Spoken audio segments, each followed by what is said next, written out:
আজ আমি কাঁচা আম দিয়ে সেরা স্বাদে আমের চাটনি বানিয়ে দেখাবো। তার জন্য কড়াইতে 2 চামচ মতো সরষের তেল গরম করে দিয়ে দিচ্ছি সামান্য 5 ফোড়ন আর একটা শুকনো লাল লঙ্কা। ফোড়ন থেকে সুন্দর গন্ধ ছাড়লে এখন দিয়ে দিচ্ছি কেটে রাখা আম। এখন হাই আঁচে নাড়াচাড়া করে আমগুলো ভালো করে একটু ভেজে নিতে হবে।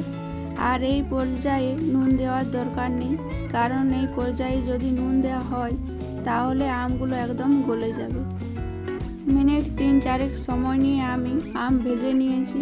এখন এর মধ্যে দিয়ে দিচ্ছি 3 চামচ মতো চিনি, সাথে হাফ চামচ লঙ্কা গুঁড়ো আর পরিমাণ মতো লবণ। এখন আঁচটা মিডিয়াম রাখতে হবে। এবার সব কিছু ভালোভাবে মিশিয়ে নিচ্ছি। চিনিও গলতে শুরু করেছে। কিছুক্ষণ সময় নিয়ে রান্না করার পর চিনি খুব সুন্দরভাবে গলে গেছে আর আমও ভালো মতো সেদ্ধ হয়ে গেছে। এখন চাটনিটাকে একটা পাত্রে সার্ভ করে নেব। আশা করছি আজকের রেসিপি আপনাদের ভীষণ ভালো লাগবে।